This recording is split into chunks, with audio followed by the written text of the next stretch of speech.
Él volvió con un imperio en las manos y un solo nombre en la mente. Ella construyó su vida entera sobre las ruinas de un amor que le arrancaron con mentiras. Lo que ninguno de los dos sabía es que la persona que los destruyó seguía sentada a solo 2 metros de ellos todos los días. Y esta vez estaba dispuesta a derramar sangre para que la verdad nunca saliera a la luz. El sol de Guadalajara siempre había tenido una forma particular de caer sobre los campos de girasoles al sur de la ciudad. No era el mismo sol que iluminaba las calles de mármol del centro histórico, ni el que se reflejaba en los arcos coloniales de Tlaquepaque.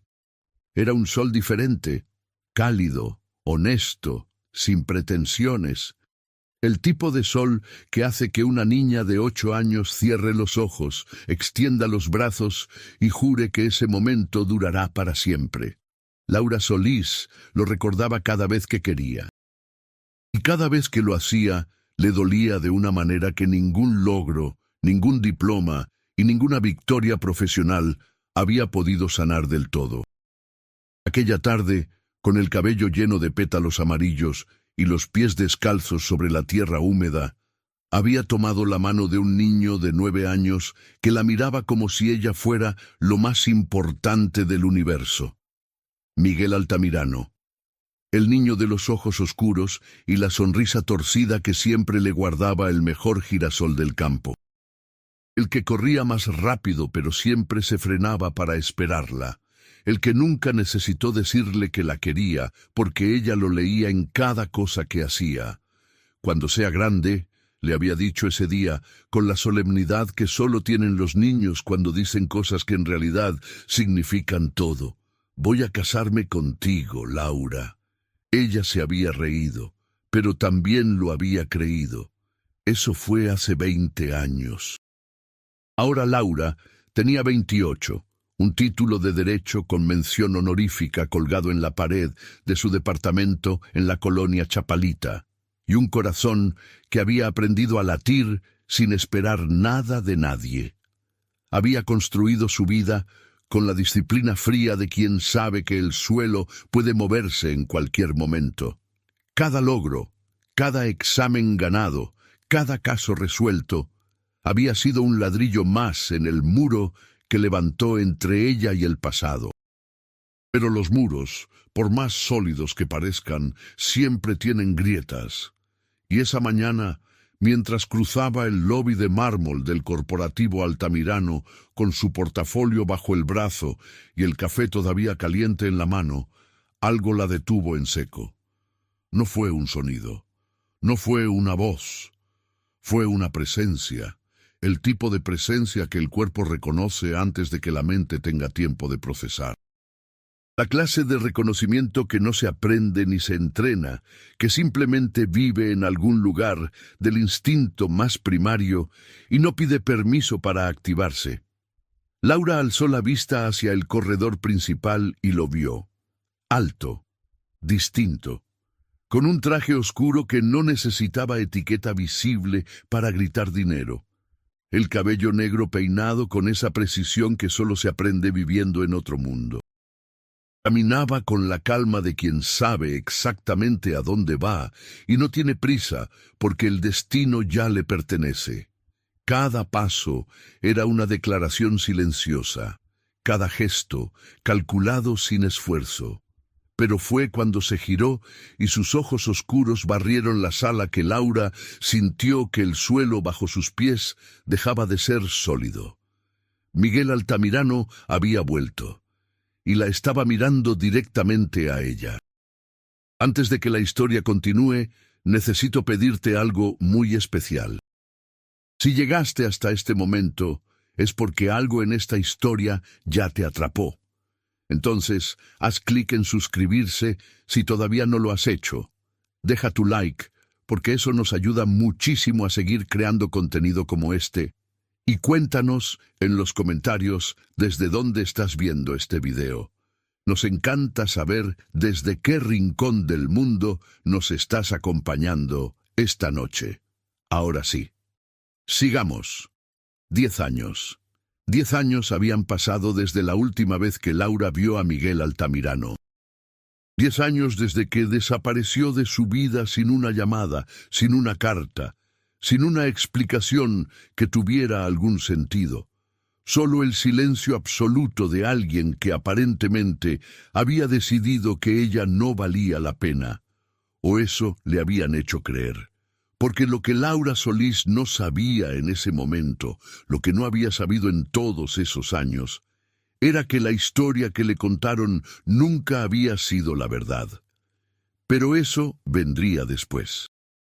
Por ahora, lo único que existía era ese pasillo de mármol, esa mirada que la clavaba en el suelo y el ritmo desbocado de su propio corazón, traicionándola en el peor momento posible. ¿Licenciada Solís? La voz de Rodrigo, el asistente de dirección, la sacó del trance.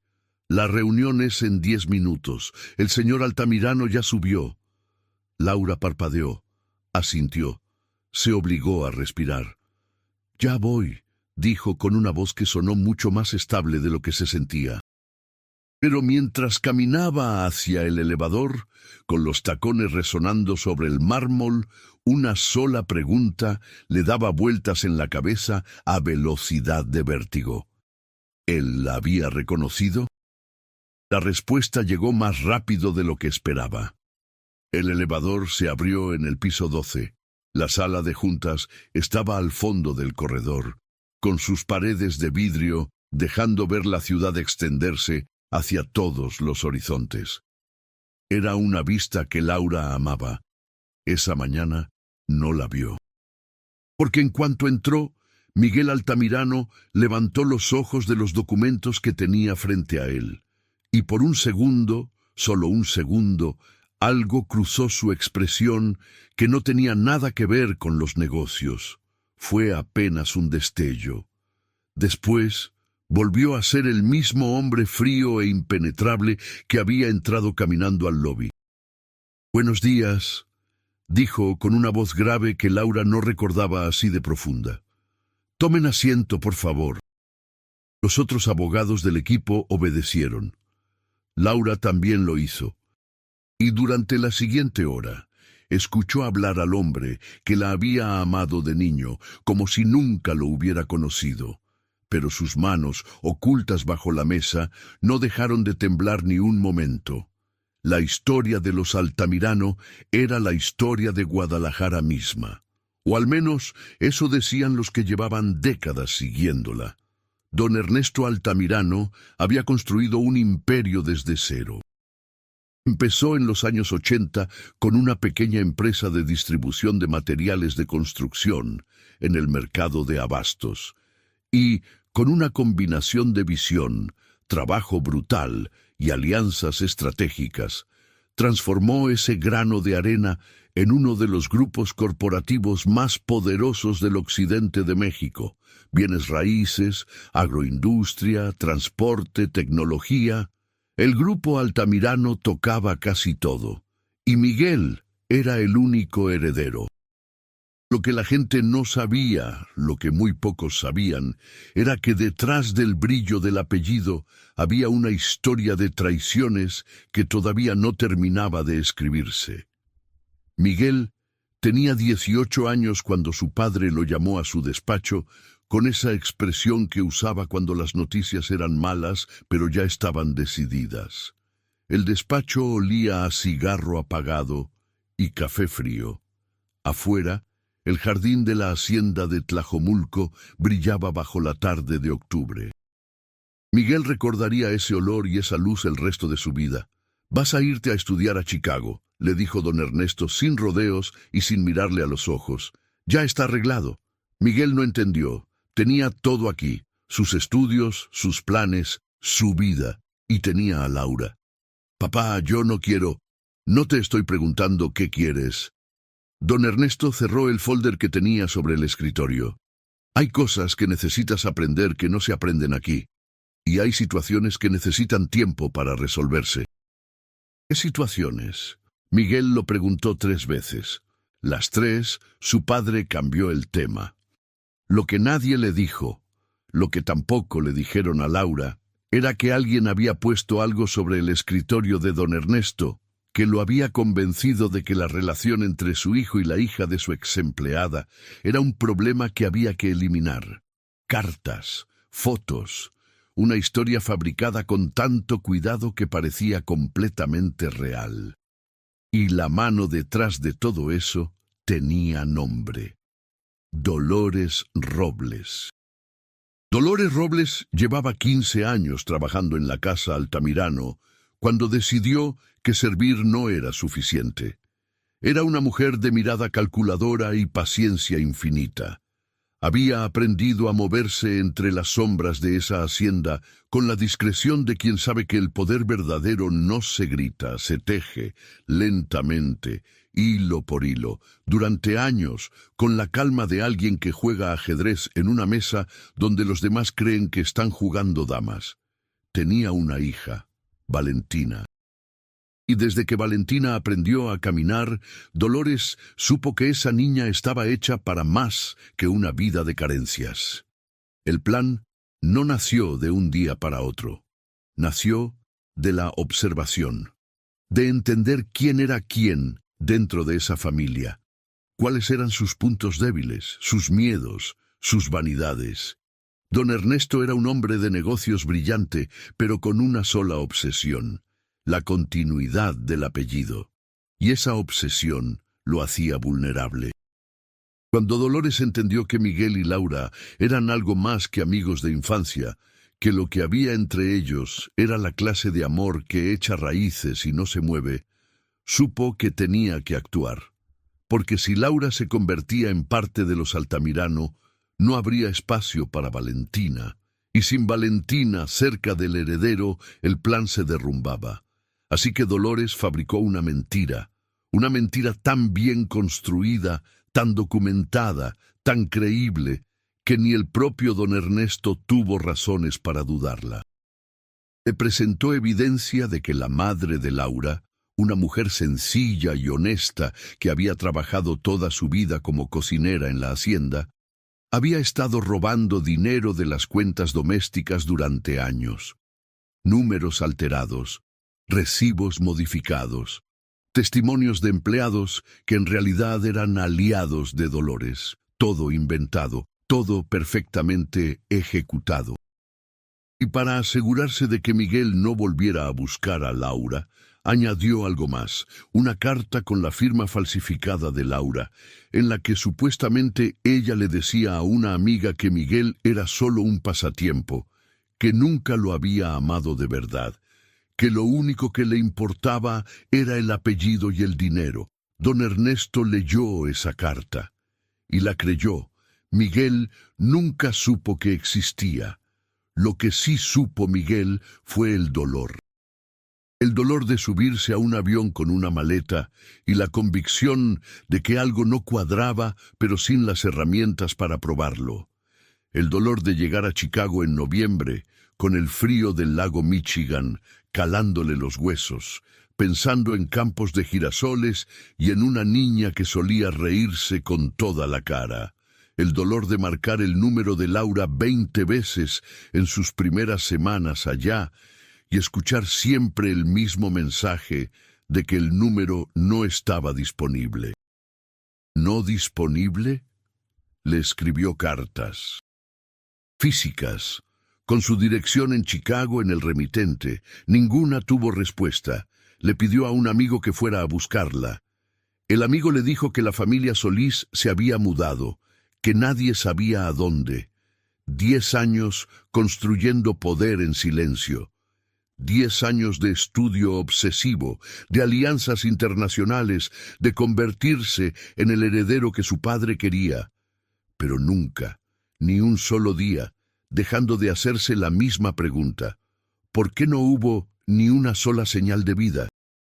La respuesta, enterrada en un expediente que ya no estaba donde debía estar, esperaba en algún lugar de ese edificio. Y el tiempo, como siempre, estaba corriendo. Esa tarde, después de la junta, Laura se quedó sola en su oficina, con la vista fija en la pantalla de su computadora, sin ver nada. Había pasado 10 años aprendiendo a no pensar en Miguel Altamirano.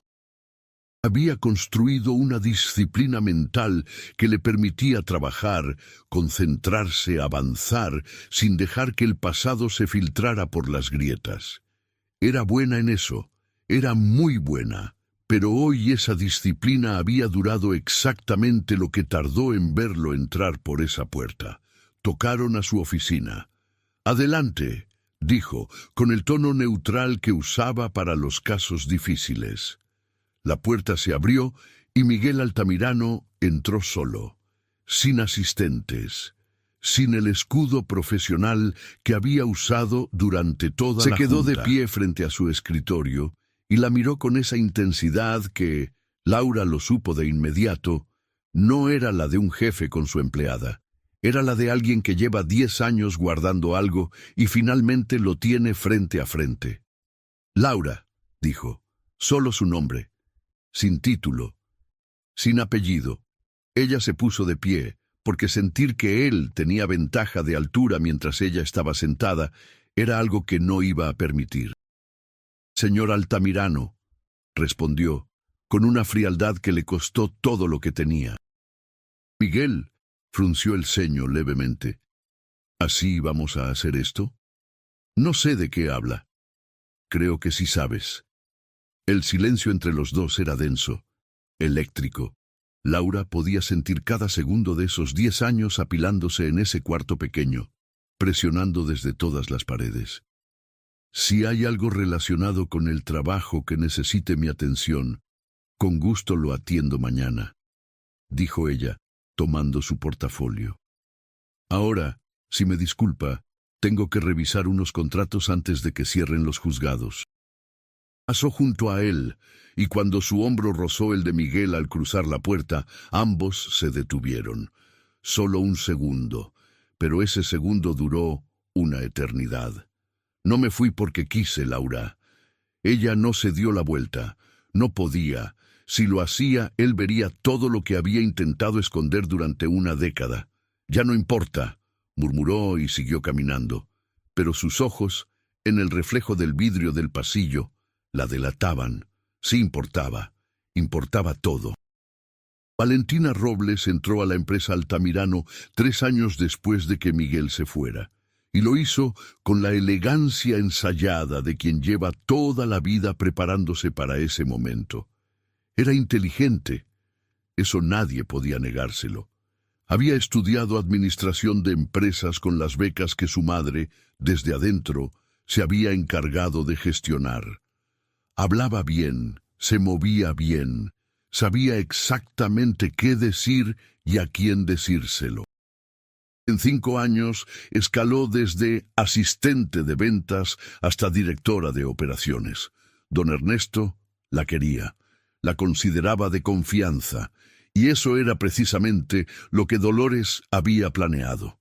Pero lo que Valentina no había planeado, lo que ninguna de las dos había previsto, era que Miguel volvería tan pronto, ni que volvería tan distinto, ni, sobre todo, que volvería con esa mirada fija en encontrar a alguien que llevaba 10 años en el mismo edificio donde Valentina había construido su reinado.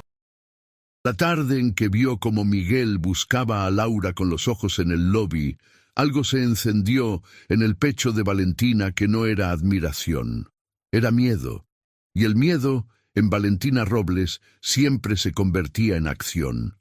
Esa misma noche llamó a su madre. «Ya llegó», dijo sin saludos. Al otro lado del teléfono, Dolores guardó silencio por un momento largo. El tipo de silencio que usan las personas que no se sorprenden fácilmente porque siempre están pensando 3 pasos adelante. «Ya lo sé», respondió finalmente, con esa voz baja y pareja que Valentina conocía desde niña, la voz que su madre usaba cuando ya tenía un plan. «¿La vio?» Valentina apretó el teléfono. «Sí, en el lobby, esta mañana». Otro silencio. «¿Y ella?» También lo vio. Esta vez el silencio de Dolores duró más.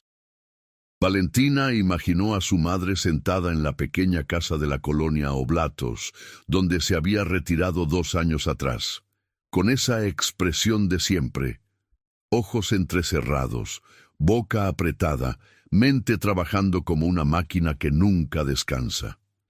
«Eso complica las cosas», dijo Dolores. «Complica. Mamá, si Miguel descubre la verdad, no la va a descubrir. ¿Cómo puedes estar segura?» «Porque me aseguré de que no quedara nada que encontrar». Valentina quiso creerle. Siempre quería creerle. Pero algo en el tono de su madre esa noche sonó diferente. Sonó a una persona que dice lo que necesita decir para calmar a alguien, no a una persona que realmente lo cree. Y eso, en Valentina Robles, encendió una alarma que no se apagaría en días. Laura llegó a su departamento esa noche con el cuerpo agotado y la mente completamente encendida. Vivía en un tercer piso de la colonia Chapalita, en un edificio de los años 90, con paredes gruesas y ventanas que daban a un pequeño jardín interior donde crecía un laurel que siempre le había parecido tranquilizador.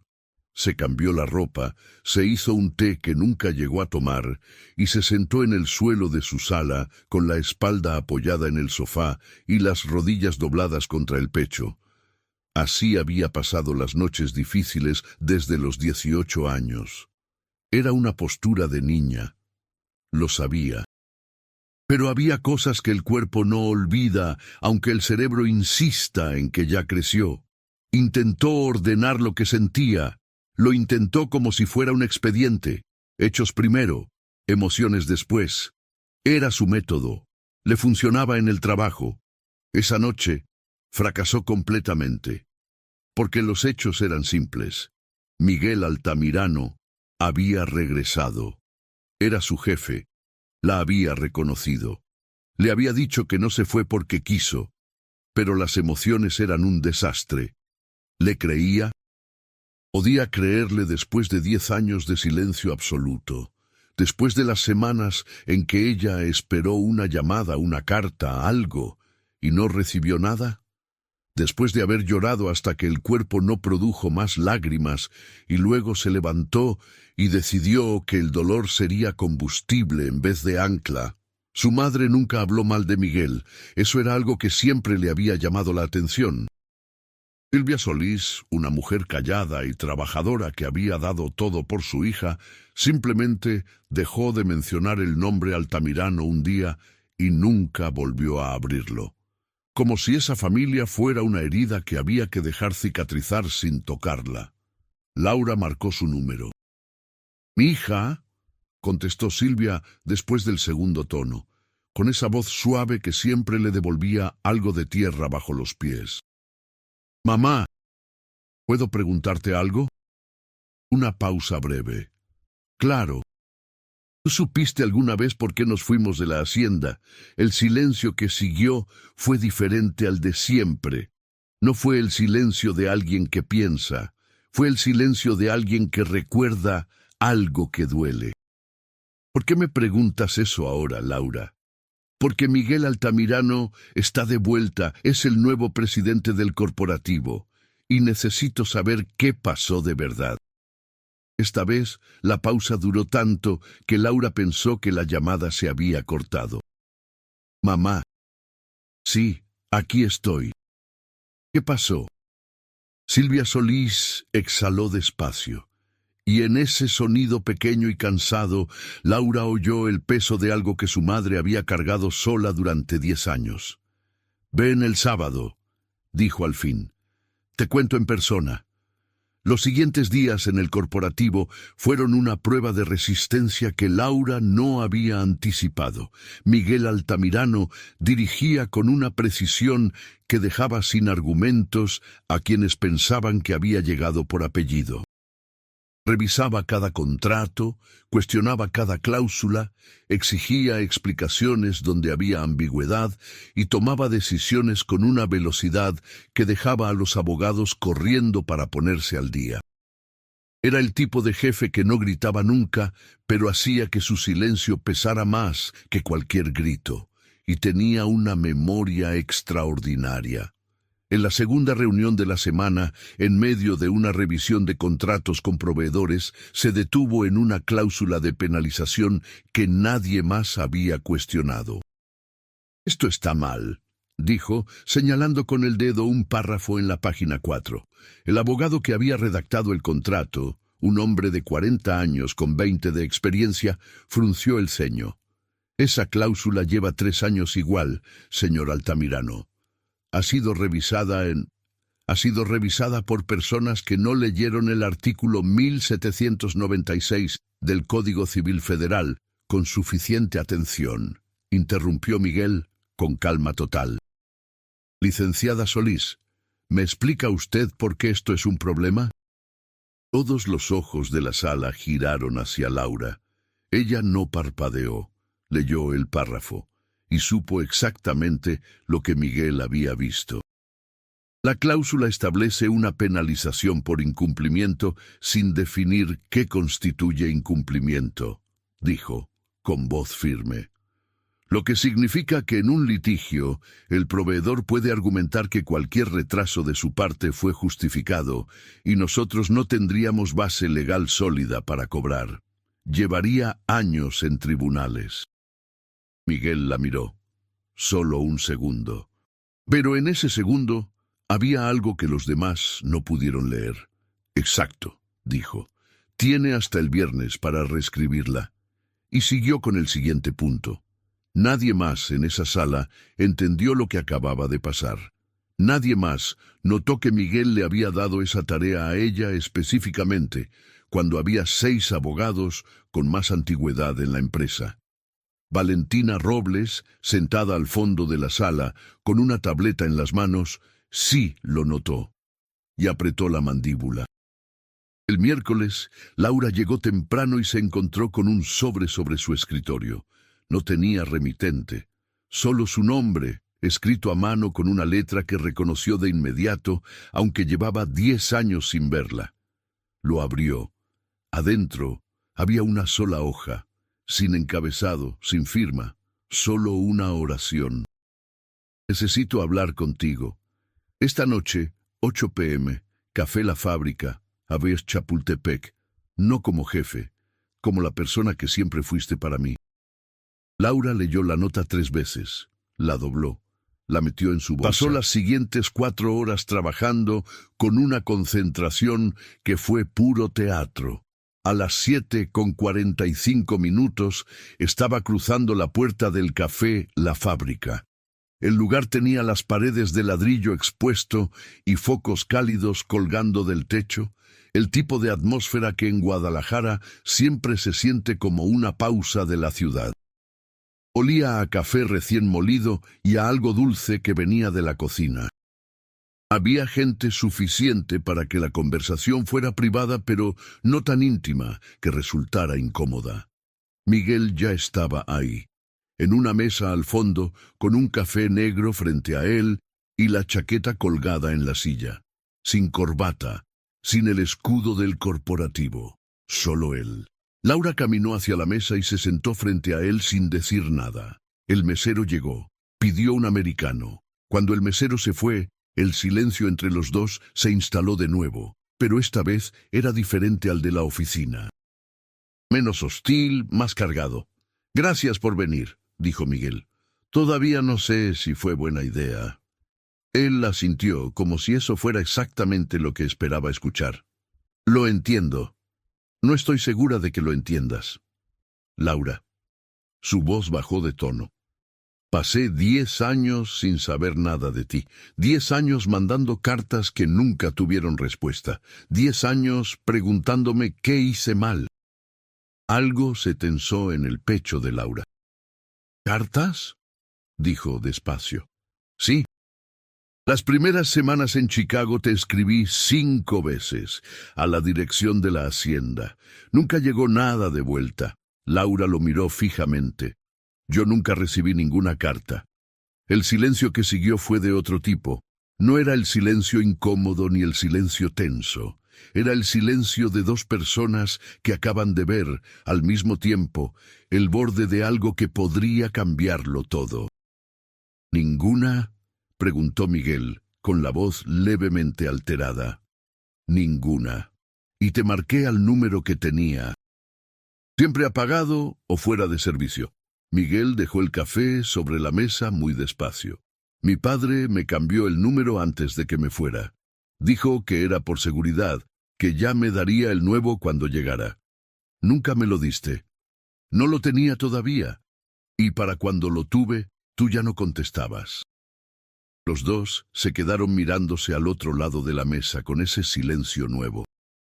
El silencio de quienes empiezan a entender que el laberinto en el que vivieron durante 10 años tenía un arquitecto.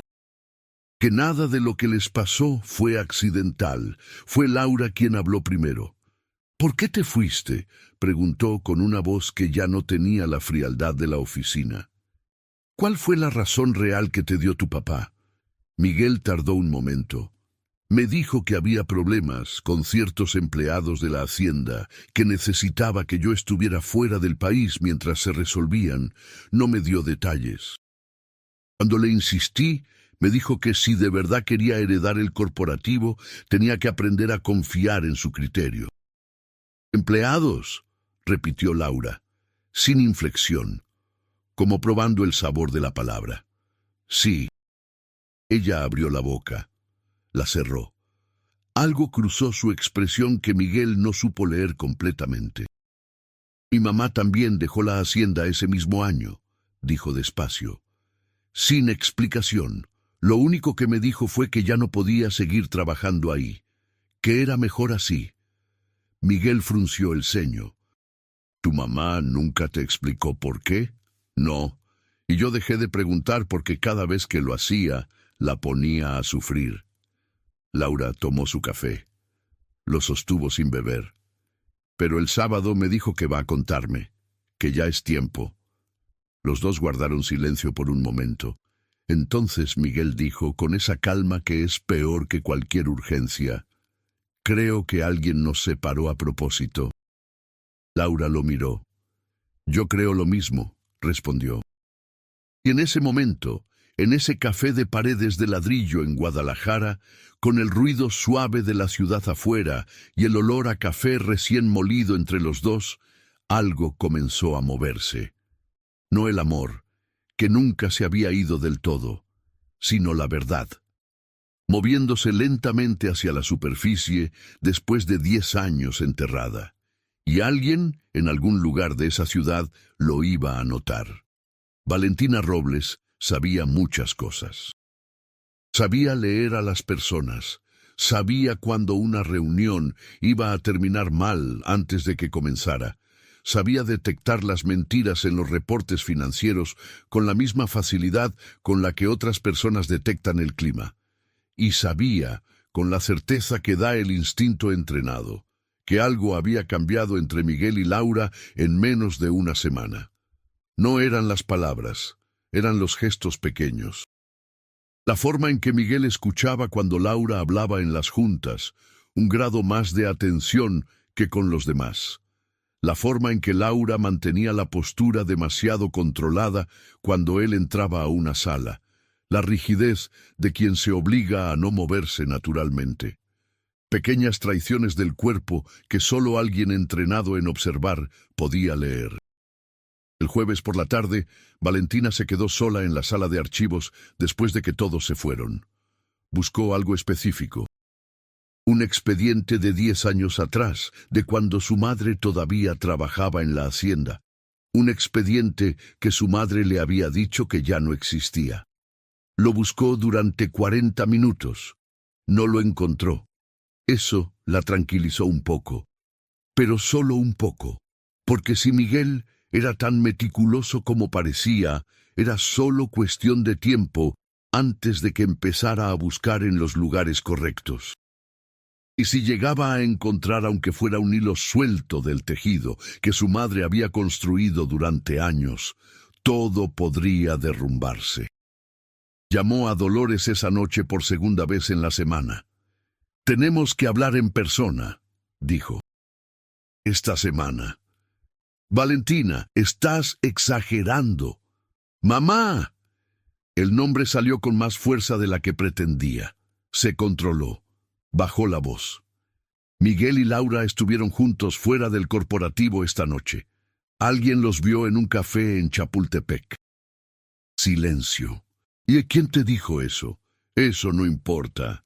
Lo que importa es que si empiezan a hablar, si empiezan a comparar lo que cada quien recuerda de lo que pasó... Valentina no terminó la frase.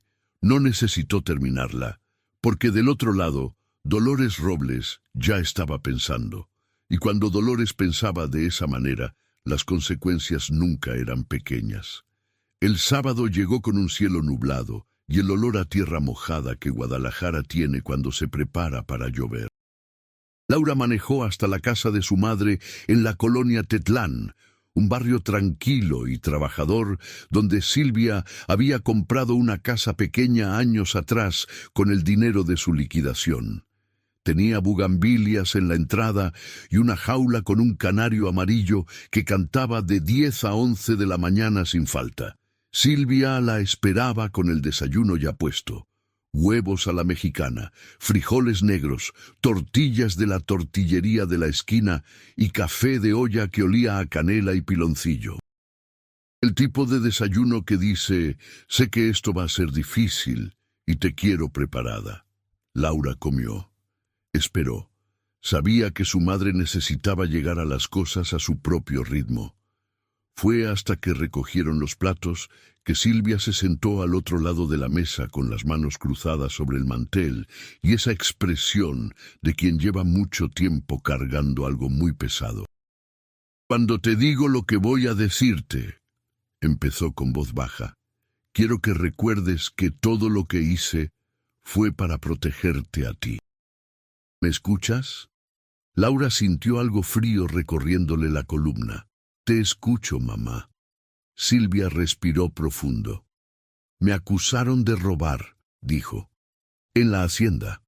Don Ernesto me llamó a su despacho un día y me mostró papeles, números alterados, recibos que supuestamente yo había modificado. Llevaban meses de evidencia. Fue tan convincente que por un momento yo misma me pregunté si estaba perdiendo la memoria. Hizo una pausa. Pero yo no había tocado nada, ni un centavo, lo juro. Laura tenía los puños cerrados sobre sus muslos. ¿Y qué pasó? Don Ernesto me dijo que no iba a levantar cargos, que lo haría en consideración a los años de servicio, pero que me tenía que ir ese mismo día, y que si yo o tú nos acercábamos a su familia o a su empresa, haría público el expediente. Nos amenazó. Sí. El silencio duró varios segundos. ¿Tú sabes quién fabricó eso, mamá?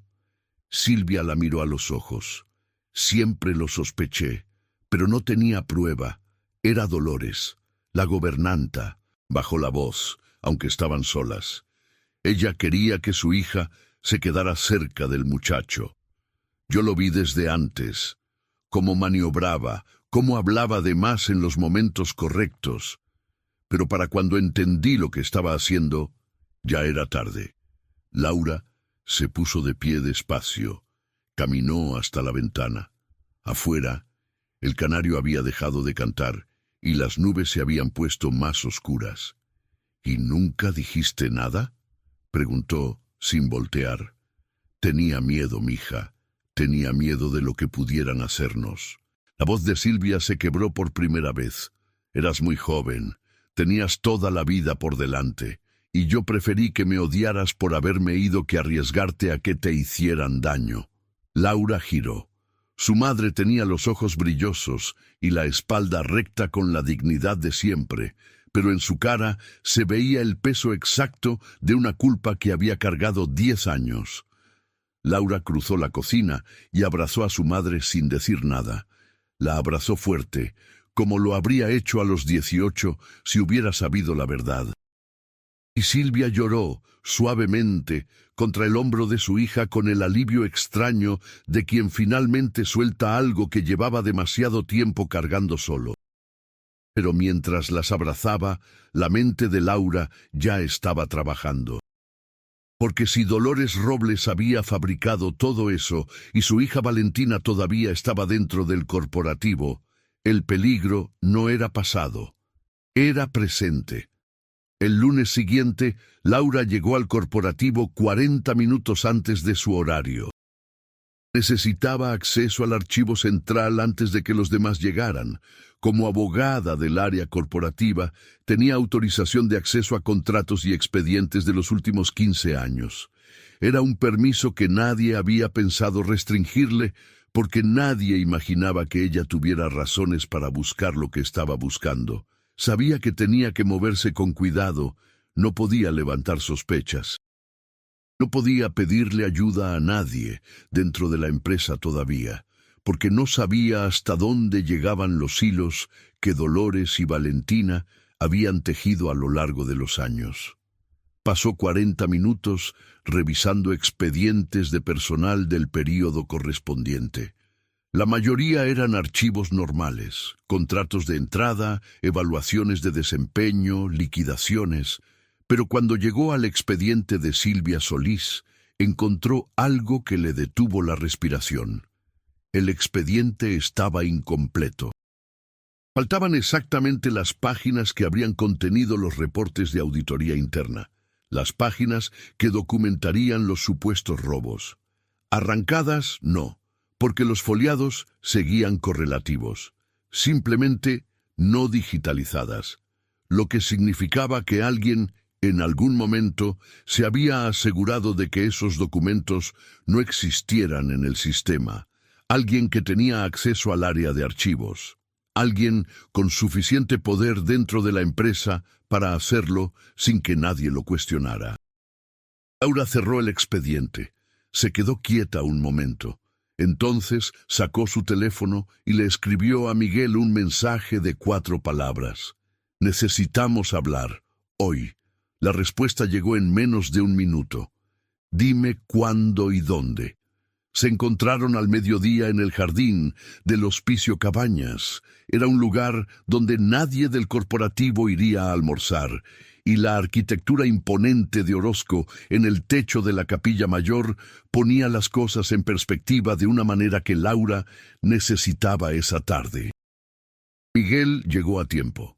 Laura ya estaba sentada en una de las bancas del patio central, con el portafolio sobre las piernas y una expresión que él no había visto en toda la semana.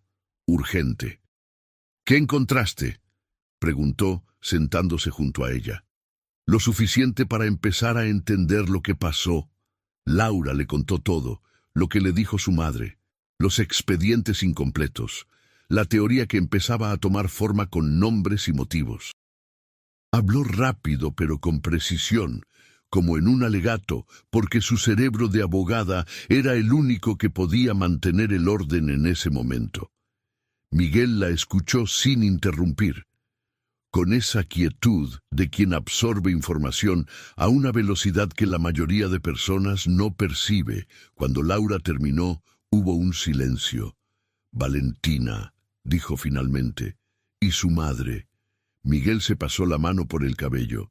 Fue el primer gesto descontrolado que Laura le había visto desde que regresó. Mi padre, dijo casi para sí mismo, le creyó a Dolores sin verificar nada. Don Ernesto siempre quiso proteger el apellido, dijo Laura, con una voz sin rencor, pero también sin suavizar la verdad. Y Dolores lo sabía. Por eso construyó la historia que construyó. ¿Qué tan profundo crees que va esto? No lo sé todavía. Pero si Valentina lleva años dentro de la empresa y tuvo tiempo suficiente para posicionarse donde está, Miguel, hay que asumir que el problema no es solo el pasado. Hay algo que están protegiendo ahora. Él la miró. ¿Cuánto tiempo necesitas para construir un caso? Depende de lo que encuentre.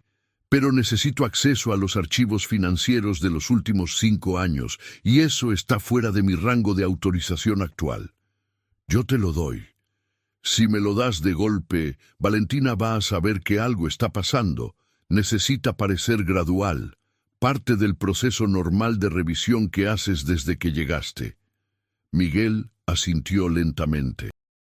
Eres buena, dijo, y no era un halago de jefe, era el reconocimiento de alguien que acaba de confirmar algo que ya sabía, pero había esperado 10 años para volver a ver. Laura sintió el calor de eso en el pecho. Lo dejó estar un segundo. Solo un segundo. Tenemos que ser cuidadosos, dijo, volviendo al expediente mental. Si Dolores o Valentina sienten que alguien está cavando en esta dirección, no van a quedarse quietas. ¿Crees que representan un peligro real? Laura pensó en los ojos de Dolores Robles, tal como los recordaba de niña. Esa mujer que siempre sonreía en los momentos correctos y nunca levantaba la voz. La sonrisa más fría que había visto en su vida. Sí, respondió sin dudar. Creo que son capaces de lo que sea. El sol de mediodía pegaba sobre el patio del hospicio con esa generosidad brutal del Jalisco de verano, y las pinturas de Orozco miraban desde arriba con la intensidad de quien ha visto demasiado. Miguel extendió la mano sobre la banca y cubrió la de Laura sin hacer un gran gesto de ello. Solo eso, su mano sobre la de ella, cálida y real. Esta vez no me voy a ir, dijo. Laura miró esa mano. Miró su cara, y algo en su interior, algo que había sido muy cuidadosa de mantener bajo control durante años, comenzó a moverse. Más te vale, respondió en voz baja. Pero lo que ninguno de los dos supo en ese momento era que a 15 metros, al otro lado del patio, alguien los estaba mirando, con un teléfono en la mano y una foto ya tomada. Valentina recibió la imagen esa misma tarde. La estudió durante varios minutos. 2 personas en una banca. La mano de Miguel sobre la de Laura. El lenguaje corporal de alguien que ya dejó de mantener distancia profesional. Llamó a su madre. Esta vez, Dolores no dijo que estaba exagerando. ¿Cuánto tiempo crees que tienen antes de que encuentren algo?, preguntó Valentina. Si ella es tan buena como dicen, menos del que necesitamos. ¿Qué hacemos? Dolores tardó en responder, y cuando habló, su voz tenía un tono diferente al de todas las conversaciones anteriores, más frío, más decidido, el tono de una persona que ha cruzado mentalmente una línea que no se puede descruzar. Hay que moverlos antes de que ellos nos muevan a nosotras. ¿Cómo? Eso déjamelo a mí. Valentina no preguntó más, pero esa noche, sola en su departamento de lujo en la zona de Providencia, por primera vez en años, sintió algo que no estaba acostumbrada a sentir. No era culpa, era algo peor. Era la sensación de que el juego al que había jugado toda su vida acababa de volverse peligroso de una manera que ya no controlaba. Y la pregunta que la mantuvo despierta hasta el amanecer no fue ¿qué va a pasar? Fue hasta dónde está dispuesta a llegar su madre. El martes siguiente comenzó normal. Laura llegó al corporativo con 2 cafés en la mano, el suyo y el que siempre le dejaba en el escritorio a Fernanda, su asistente, porque los lunes y martes Fernanda llegaba directo del turno matutino de su segundo trabajo y siempre tenía los ojos medio cerrados hasta las 11. Pero Fernanda no estaba en su escritorio.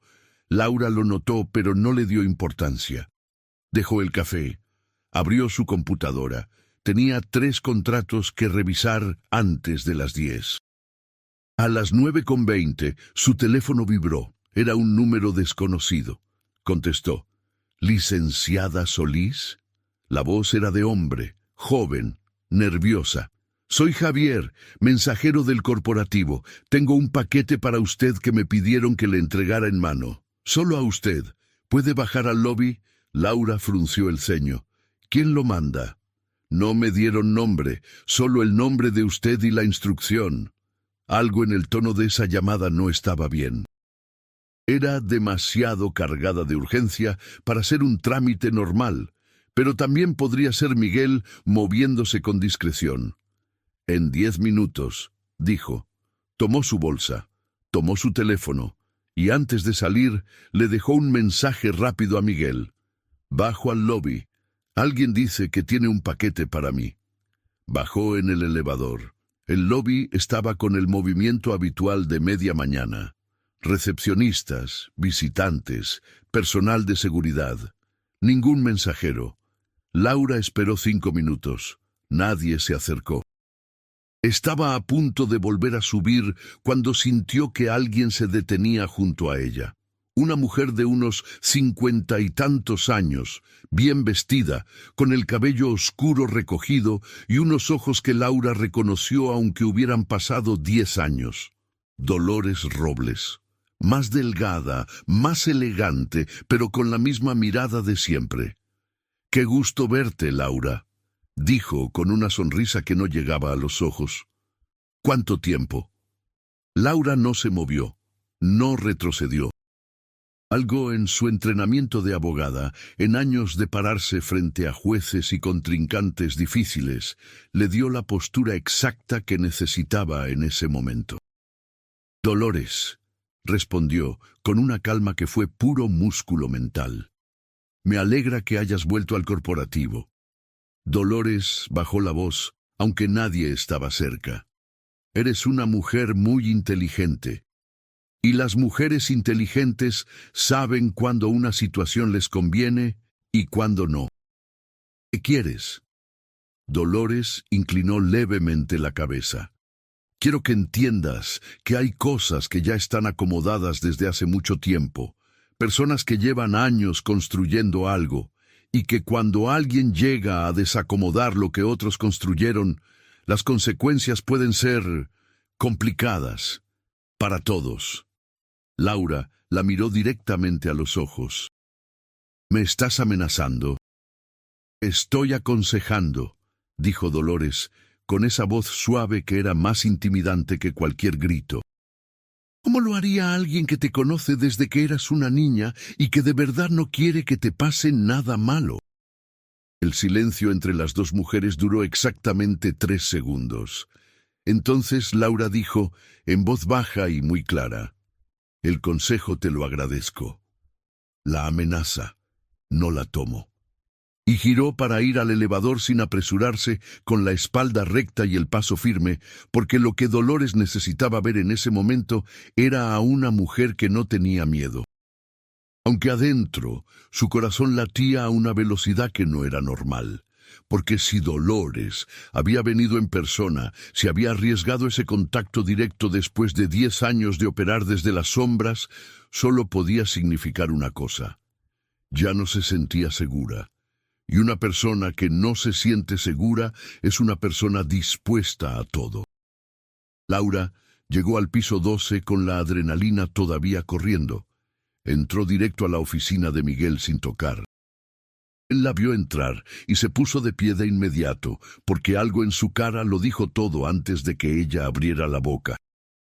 «¿Qué pasó?» «Dolores Robles acaba de hablar conmigo en el lobby». Miguel se quedó quieto.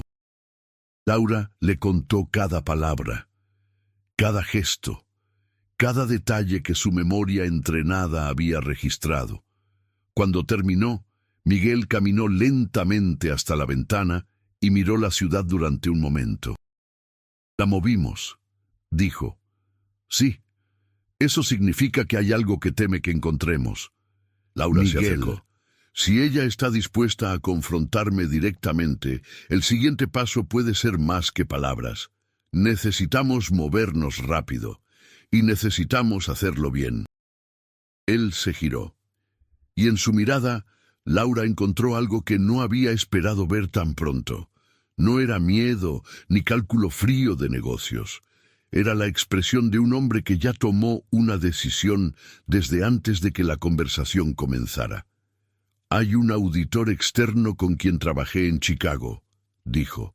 «Hombre de absoluta confianza. Te llamo hoy.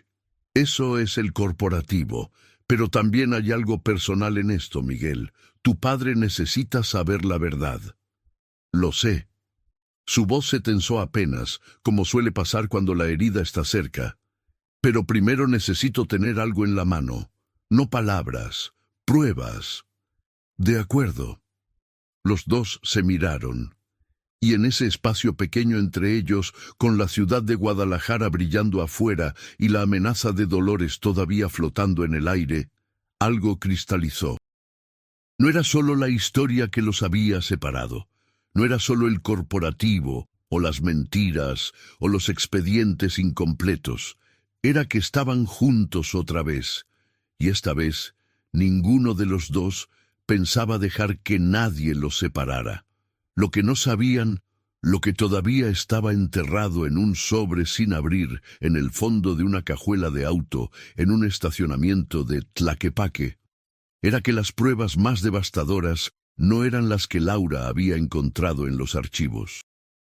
Eran las que Dolores creía haber destruido 10 años atrás, y que alguien, sin saber lo que tenía en las manos, había guardado por razones completamente distintas. Ese sobre estaba a punto de aparecer, y cuando lo hiciera, nada iba a volver a ser igual. Había un hombre en Tlaquepaque que se llamaba Gustavo Peralta y que llevaba 22 años reparando máquinas de escribir antiguas en un taller de la calle Independencia. Nadie lo buscaba por las máquinas, o más bien, no solo por las máquinas.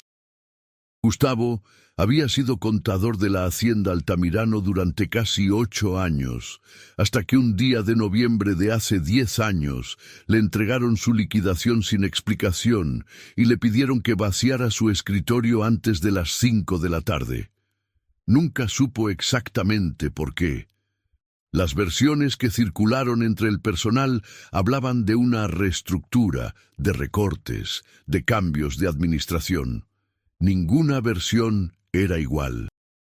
Gustavo recogió sus cosas ese día con la tranquilidad particular de un hombre que sabe que no hizo nada malo, y entre sus cosas, sin pensarlo demasiado, metió al fondo de una caja una carpeta de fotocopias que había guardado semanas antes porque algo en los números no le cuadraba y quería revisarlos con calma en casa. Nunca los revisó.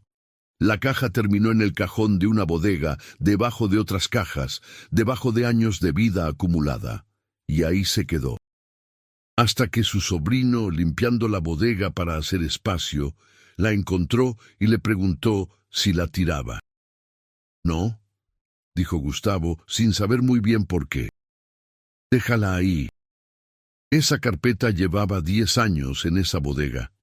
Y esa semana, por razones que Gustavo no entendería del todo hasta mucho después, recordó que existía. Fue su sobrino quien hizo la conexión. El chico tenía 22 años y seguía las noticias del mundo corporativo de Guadalajara con la atención que otros jóvenes le daban al fútbol. Cuando leyó sobre el regreso de Miguel Altamirano a la presidencia del grupo y vio la foto del nuevo directivo en un portal de negocios, se lo contó a su tío sin mayor intención.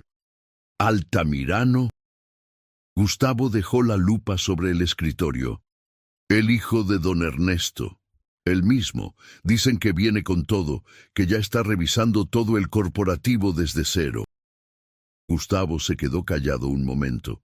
Pensó en esa carpeta, en los números que nunca había terminado de revisar, en la forma en que ciertos registros de gastos domésticos de la hacienda habían cambiado en los últimos meses antes de que lo corrieran, con modificaciones tan sutiles que solo alguien entrenado en contabilidad podía detectarlas.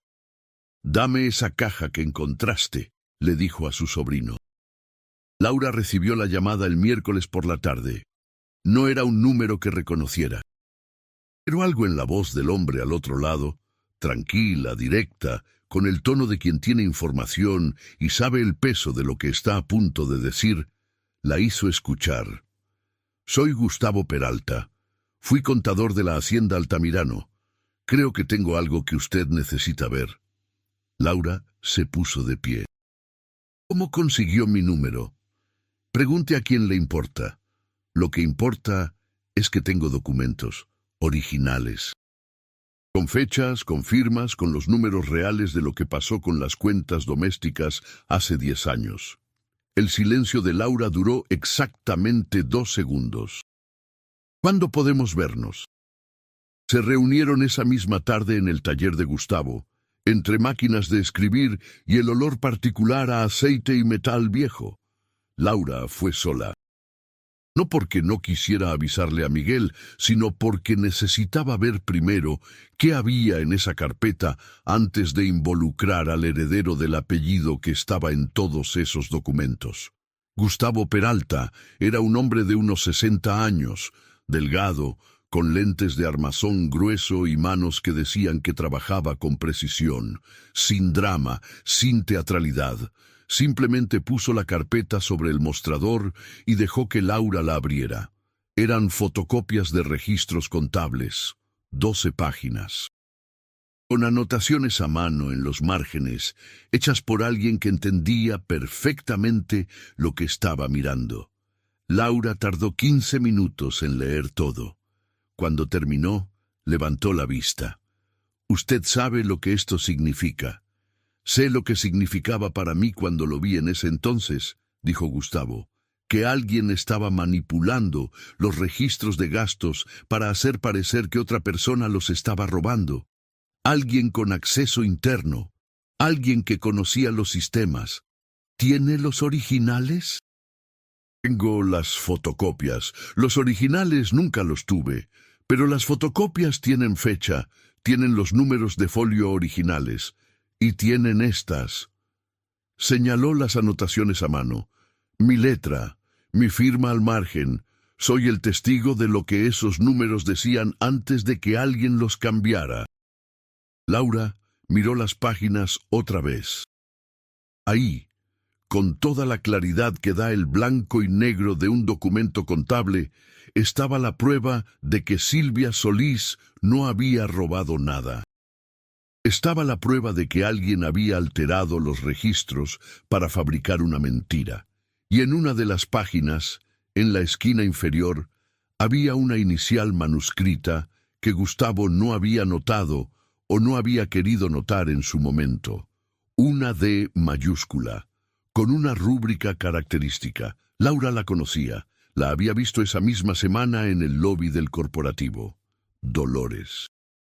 Esa noche, Laura y Miguel se vieron en el departamento de él, un piso amplio en la Torre de Punto Sao Paulo, en la Avenida Américas, que todavía tenía cajas a medio desempacar, porque Miguel había regresado con la mente en otras cosas que no eran el orden doméstico. Laura puso la carpeta sobre la mesa del comedor y dejó que Miguel la leyera. Lo vio cambiar mientras leía. No dramáticamente, no de una manera que otra persona hubiera detectado. Pero ella lo conocía, o había empezado a volver a conocerlo, y podía leer las tensiones pequeñas de su mandíbula, la forma en que sus dedos dejaron de moverse sobre las páginas cuando encontró el dato más importante. Cuando terminó, se recargó en el respaldo de la silla y miró el techo. «Mi padre», dijo. Sí, le creyó todo. Le construyeron algo diseñado para que lo creyera. No fue ingenuidad, Miguel. Fue una operación muy bien planeada por alguien que lo conocía perfectamente. Él bajó la vista. Llevo 10 años siendo exactamente lo que él quería que fuera, el heredero perfecto, disciplinado, frío, enfocado. Hizo una pausa. Me perdí 10 años de mi vida obedeciendo a un hombre que tomó la decisión más importante de mi vida basándose en una mentira. Laura cruzó la mesa y se sentó junto a él. No dijo nada. A veces el silencio hace más que cualquier palabra. Miguel giró la cabeza y la miró. De cerca, con esa intensidad que Laura recordaba de cuando eran niños, multiplicada por todo lo que los años y el dolor habían añadido. «Te busqué», dijo, con una voz que sonó más joven de repente, más real. «No fue un día ni una semana. Pasé años preguntándome dónde estabas, si estabas bien, si alguna vez pensabas en mí». Laura sintió que algo cedía en el interior de su pecho, algo que había mantenido apretado durante mucho tiempo. «Yo también te busqué», respondió, «a mi manera. Desde lejos». «¿Qué significa eso?» Ella dudó un segundo. «Que cuando entré a derecho, elegí corporativo porque era lo más cercano que podía estar del apellido Altamirano, sin cruzar una línea que no me permitía cruzar. Que cuando llegó la oferta de trabajo en el corporativo, la tomé aunque sabía que era arriesgado emocionalmente». Una pausa. «Que nunca dejé de querer saber qué había pasado». Miguel extendió la mano y tomó la de ella. Como en el café de Chapultepec, pero ahora sin la mesa de por medio y sin el ruido de la ciudad como escudo. «¿Y ahora que lo sabes?», preguntó. Laura lo miró. «Ahora que lo sé, lo que quiero es que esto no quede impune». Una sonrisa pequeña cruzó la cara de Miguel, no la sonrisa del presidente del corporativo, la del niño de los ojos oscuros que siempre le guardaba el mejor girasol. «Y después de eso», dijo sin soltar su mano, «me gustaría que tuviéramos tiempo para todo lo demás». Laura no respondió con palabras, pero no apartó la mano. El jueves fue el día más largo de la semana. Miguel llamó a su auditor de Chicago en la mañana. Le envió los documentos de Gustavo escaneados con una nota de 3 líneas. La respuesta llegó en 2 horas. El auditor confirmó que las inconsistencias eran detectables con los métodos modernos de análisis forense contable y que con los originales de los registros del corporativo podrían construir una línea de tiempo completa de las alteraciones. Eso significaba entrar a los archivos físicos, los del sótano del corporativo, donde se guardaban los documentos anteriores a la digitalización. Y eso significaba moverse antes de que Dolores o Valentina tuvieran oportunidad de limpiar lo que quedara. Pero mientras Miguel coordinaba eso desde su oficina, algo estaba pasando 2 pisos más abajo que ninguno de los dos había anticipado. Valentina Robles llevaba 3 días sin dormir bien. No era la culpa, se decía a sí misma. Era el estrés. Era la presión de saber que el suelo debajo de sus pies se movía y no poder controlarlo. Era la diferencia entre ser la persona que mueve las piezas y ser, de repente, una de las piezas que alguien más está moviendo. Esa mañana había recibido un mensaje de su madre. Era corto, demasiado corto para la magnitud de lo que decía. «Hay que neutralizar la situación antes del viernes. Ya sé cómo, no preguntes». Valentina leyó el mensaje 4 veces. «No preguntes». En el vocabulario de Dolores Robles, esa frase tenía un solo significado. Lo que voy a hacer es algo que tú no querrías saber. Valentina se encerró en el baño de su oficina. Se miró en el espejo. Y por primera vez en muchos años, se hizo una pregunta que siempre había sabido evitar con mucha habilidad. ¿Hasta dónde había llegado esto? Pensó en Laura Solís, en la niña que correteaba por la hacienda de niña, que se reía fuerte y recogía flores del jardín con los bolsillos llenos de tierra. La misma Laura que ahora caminaba por esos pasillos con un portafolio bajo el brazo y la mirada firme de alguien que ha convertido el dolor en fuerza. Pensó en lo que su madre podría significar con neutralizar. Y algo se rompió. No fue un momento dramático. No hubo llanto ni golpes contra la pared. Fue simplemente una grieta pequeña, pero definitiva en el muro, que Valentina había construido alrededor de la parte de sí misma, que todavía sabía distinguir entre el bien y el mal. Sacó el teléfono y llamó a Laura. «¿Valentina?» La voz de Laura al contestar fue completamente neutral, el tipo de neutralidad que es en realidad alta alerta. «Necesito verte». La voz de Valentina sonó diferente, sin el barniz habitual de seguridad y control. «Hoy, en persona, sin que nadie en el corporativo lo sepa». Silencio breve. «¿Por qué?» porque creo que mi madre va a hacer algo que no puedo permitir que pase. Y porque si no hablo con alguien ahora, voy a tomar una decisión de la que me puedo arrepentir. Otro silencio. ¿Qué tipo de algo? No lo sé exactamente, y eso es lo que me asusta. Laura pensó durante 3 segundos. A la 1, en el parque Agua Azul, en la entrada por la calle Dr. R. Michel. Sola. Sola, confirmó Valentina, y colgó. Laura le avisó a Miguel antes de salir. Él quiso ir. Laura le dijo que no. Si vas tú, ella no va a hablar. Necesita sentir que está hablando con alguien que tiene tanto que perder como ella en esta conversación. Contigo presente, se cierra. No me gusta que vayas sola. Soy abogada, Miguel. Sé cómo manejar a un testigo. Él apretó la mandíbula, pero asintió. Manténme informado, cada 30 minutos.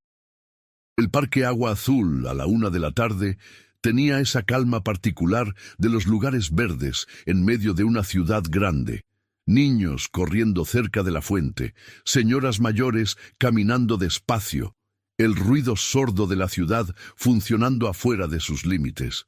Un lugar donde nadie miraba a nadie con demasiada atención.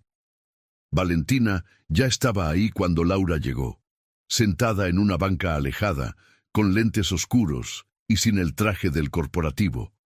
Jeans, blusa sencilla. Parecía 10 años más joven y 10 años más cansada al mismo tiempo. Laura se sentó a su lado sin saludos innecesarios. Las dos mujeres se miraron un momento. Sé que me tienes razones para odiar, dijo Valentina sin rodeos. No te odio, respondió Laura, pero necesito entender qué es lo que sabes y qué es lo que no sabes. Valentina quitó los lentes. Sus ojos estaban cansados. Sé todo, dijo, o casi todo. Sé lo que mi madre hizo con los registros. Sé lo de la carta falsa con tu firma. Sé por qué te fueron de la hacienda. Una pausa. Lo supe desde hace años, no en los detalles, pero sí en la esencia. Y dejaste que pasara. No era una pregunta, era una constatación. Valentina no desvió la mirada. Sí, una sola palabra, con todo el peso que cargaba. Tenía 19 años cuando entendí realmente lo que mi madre había hecho. Y para ese entonces ya estaba dentro de la empresa. Ya tenía un camino, ya era lo que ella había planeado que fuera. Y me convencí de que lo que había pasado era cosa del pasado, que nadie más se iba a lastimar. Pero siguieron manteniendo la mentira. Sí, y posicionándose dentro del corporativo, y asegurándose de que don Ernesto nunca tuviera razones para dudar.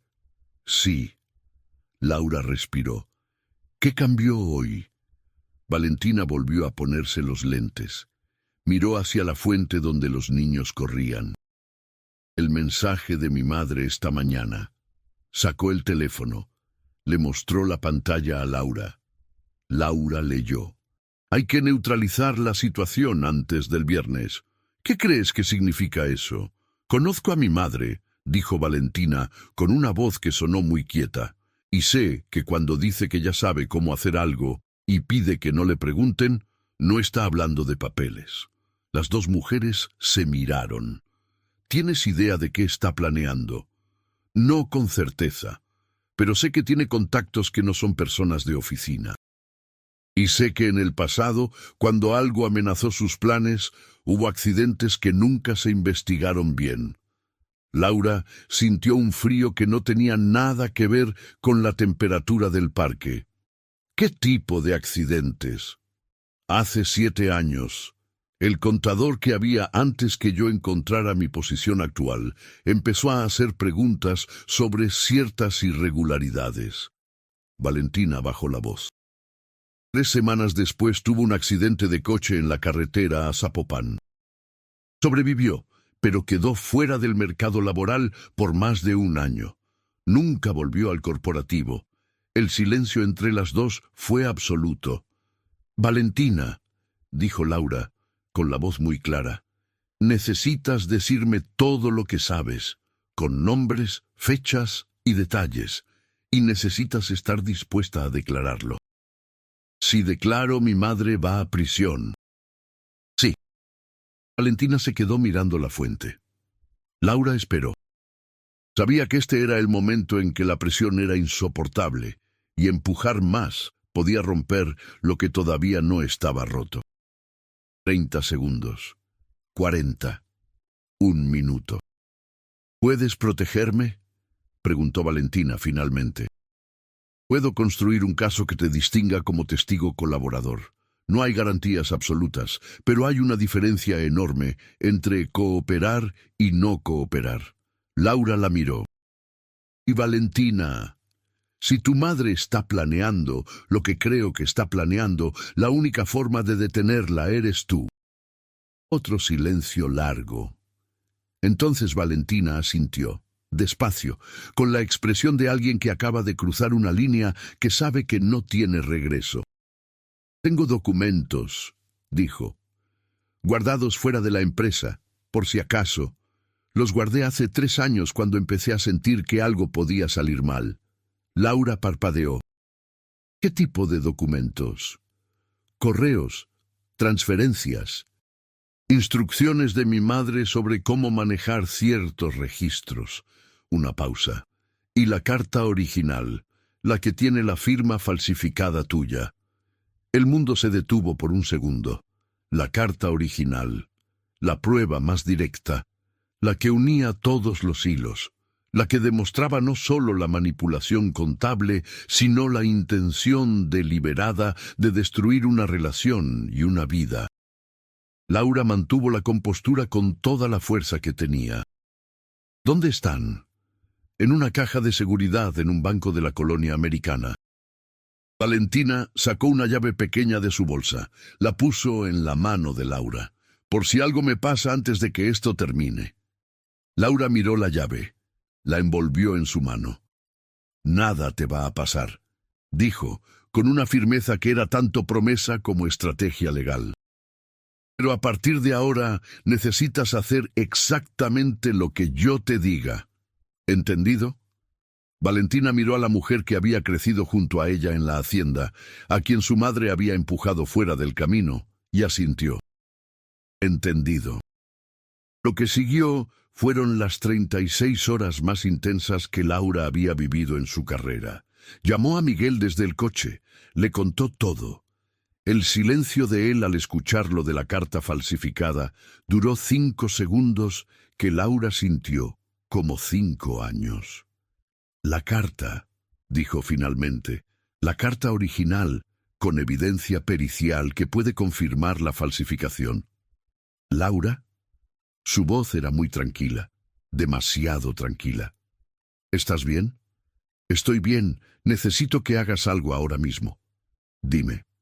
Llama a tu padre. Pausa. Todavía no tenemos todo armado, Miguel. Tu padre tomó la decisión más importante de su vida, y la tuya basándose en una mentira. Tiene derecho a saberlo, y necesita estar advertido antes de que Dolores pueda llegar a él primero. El silencio duró. Tienes razón, dijo Miguel. Don Ernesto Altamirano vivía retirado desde hace 2 años en la hacienda de Tlajomulco, a 40 minutos de la ciudad. Un hombre de 72 años, que había construido un imperio y que llevaba tiempo viviendo con la tranquilidad de quien cree que las cuentas de su vida están saldadas. Miguel llegó solo esa tarde. El jardín de la hacienda tenía el mismo aspecto de siempre. Las bugambilias moradas desbordándose sobre las bardas de adobe, el camino de piedra irregular que crujía bajo los zapatos, el olor a tierra y a eucalipto mezclados. Miguel lo había recorrido miles de veces. Esa vez se sintió diferente. Don Ernesto lo esperaba en el corredor con una taza de té y la postura erguida de un hombre que no ha dejado que los años lo doblaran. Sabía que ibas a venir, dijo cuando lo vio. ¿Lo sabías? Te conozco, hijo. Llevas una semana con algo en la cara. Le señaló la silla de enfrente. «Siéntate». Miguel se sentó, no por obediencia, sino porque necesitaba estar en el mismo nivel que su padre para decirle lo que iba a decirle. Fue directo, sin rodeos, sin construcción dramática. Puso sobre la mesa los hechos, los registros de Gustavo, los documentos de Valentina, la carta con la firma falsificada, el patrón de manipulación sistemática que Dolores Robles había ejecutado durante años. Don Ernesto escuchó sin interrumpir. Su expresión no cambió mucho.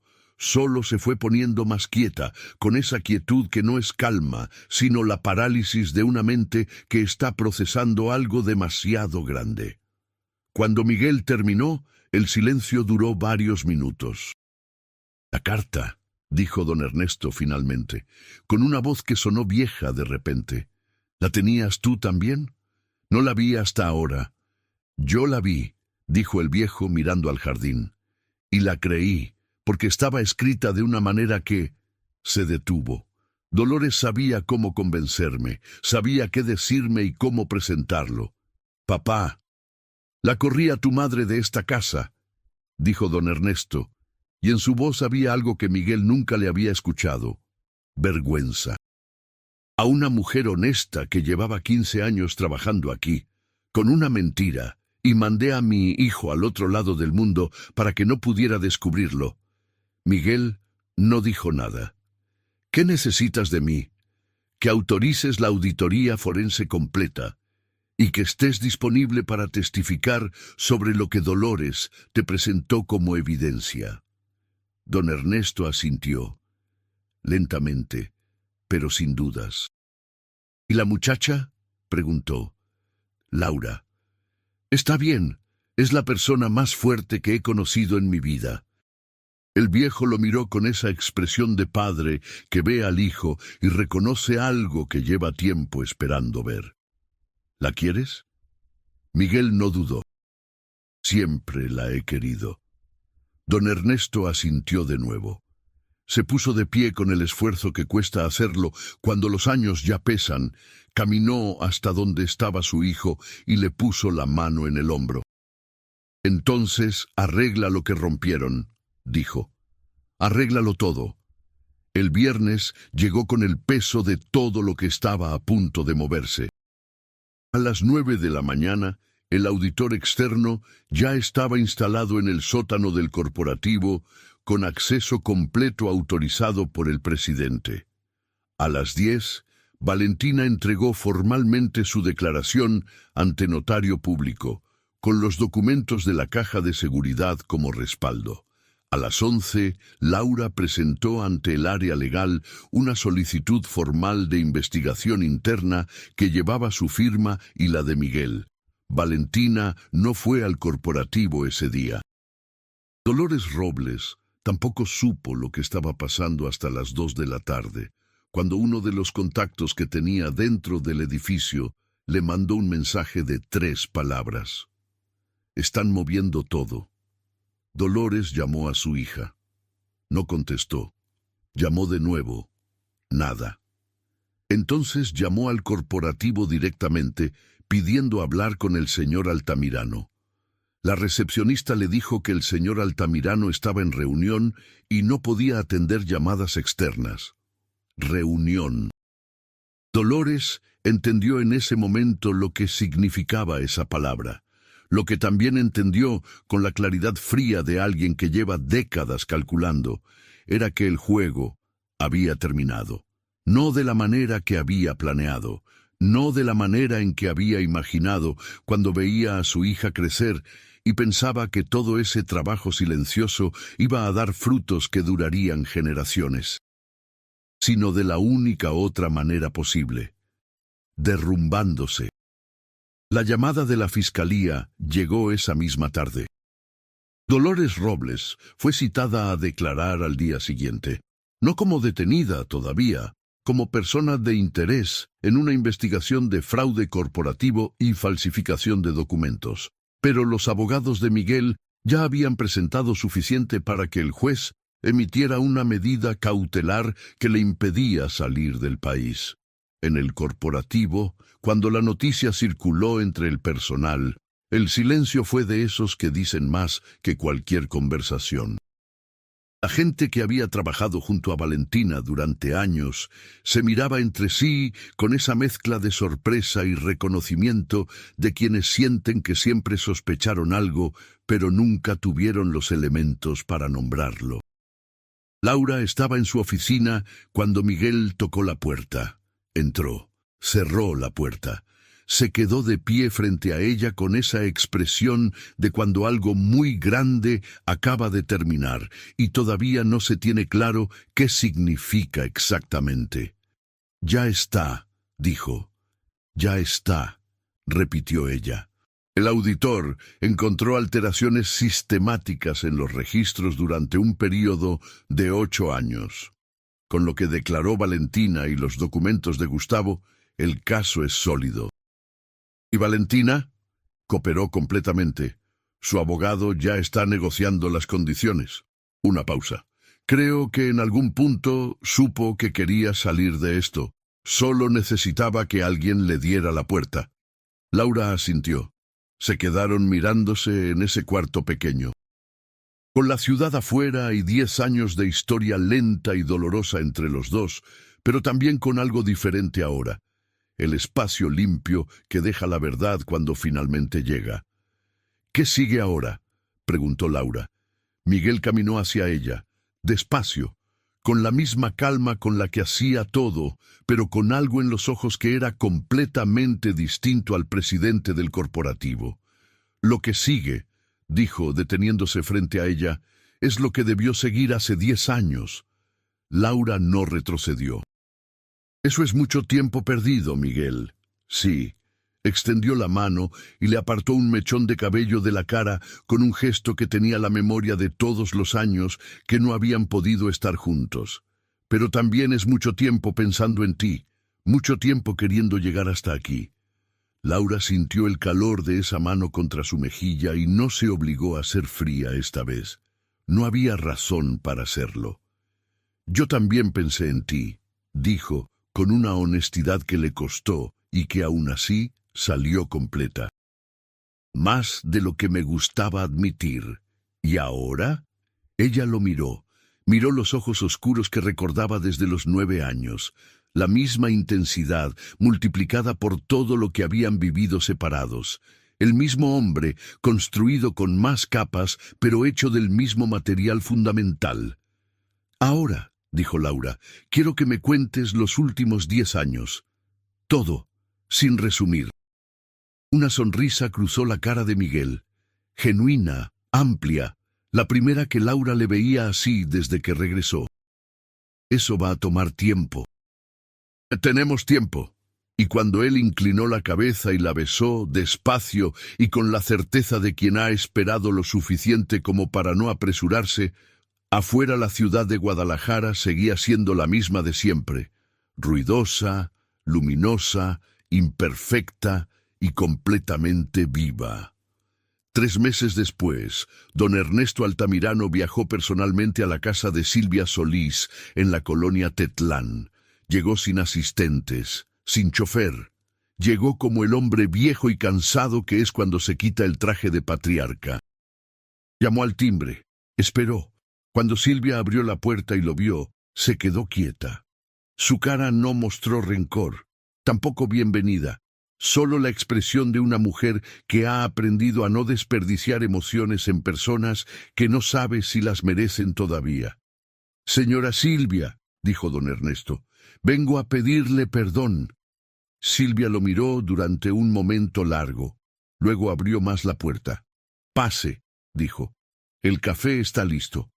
El juicio contra Dolores Robles comenzó en enero. Fue un proceso largo, como todos los procesos que involucran años de documentación meticulosa y una defensa que intentó, sin éxito, desacreditar a los testigos uno por uno. Valentina declaró durante 2 días. Lo hizo con la voz firme de alguien que ya pasó por el momento más difícil y sabe que lo que viene solo puede ser más liviano. Gustavo Peralta declaró durante medio día, con sus fotocopias y su letra al margen, y la dignidad de un hombre que guardó algo durante 10 años sin saber exactamente para qué, hasta que lo supo. Laura llevó el caso como parte del equipo legal, no como víctima, aunque técnicamente lo era, como la abogada que había construido el expediente más sólido de su carrera. Al final, la sentencia llegó en primavera. Dolores Robles fue encontrada culpable de fraude, falsificación de documentos y daño patrimonial. La pena fue de 7 años. Cuando el juez leyó el fallo, Laura estaba sentada en la segunda fila de la sala. Miguel, junto a ella, sus manos entrelazadas bajo la mesa, sin esconderlas de nadie. Fue un domingo de mayo, cuando Miguel la llevó de regreso al campo de Girasoles. Todavía existía. Al sur de Guadalajara, en una propiedad que formaba parte del patrimonio familiar y que ninguna tormenta corporativa había podido borrar. Los girasoles crecían cada año con la misma indiferencia dorada de las cosas que no necesitan permiso para ser lo que son. Laura bajó del coche y sintió el olor antes de ver nada. Ese olor específico a tierra caliente y flor abierta que llevaba 20 años en algún lugar de su memoria sin que ella lo buscara demasiado, porque buscarlo dolía. Ahora no dolía. Ahora olía como lo que era, el comienzo. Miguel caminó a su lado por el sendero entre las hileras de flores, sin apresurarse, sin hablar, dejando que el lugar hiciera lo que llevaba años sin poder hacer. Llegaron al centro del campo, donde el sol de la tarde caía con esa honestidad de siempre. Miguel se detuvo, la miró. «Aquí fue», dijo. «Aquí fue», confirmó ella. «Te dije que iba a casarme contigo». Laura lo miró. Sintió la risa subiéndole desde adentro.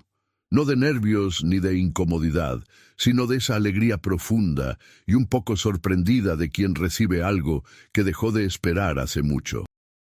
Tenías 9 años. Y tenía razón. Se quedaron mirándose, con el campo entero brillando alrededor de ellos y el pasado por fin en su lugar. No olvidado, no como si no hubiera existido, sino integrado, convertido en parte de la historia que los había traído hasta ahí. Miguel metió la mano al bolsillo de su chamarra. Sacó un girasol, pequeño, perfecto, recién cortado de alguna de las hileras por las que habían caminado. Se lo puso en la mano a Laura, con la misma sencillez con la que lo había hecho de niño, como si 20 años no fueran nada, como si el tiempo fuera simplemente el material con el que se construyen las historias que valen la pena. Laura tomó el girasol, lo miró, levantó los ojos. «Miguel». «¿Sí?» «La próxima vez que prometas algo», dijo con una sonrisa que tenía todo adentro, «cúmplelo desde el principio, así no tardamos otros 10 años». Él se rió. Un sonido claro, real, sin nada detrás que lo complicara. «Prometido», dijo. Y el campo de girasoles, indiferente y dorado y perfecto, siguió siendo testigo de las mismas 2 personas que siempre habían estado destinadas a encontrarse en él. Esta vez, para quedarse. Si llegaste hasta aquí, significa que viviste esta historia completa con nosotros, y eso lo valoramos muchísimo. Si te emocionó, si en algún momento sentiste que el corazón te apretó un poco, deja tu comentario abajo y cuéntanos qué parte te llegó más. Eso nos ayuda a saber qué historia seguir contando. Y si todavía no te has suscrito al canal, este es el momento. Nos vemos en la próxima historia.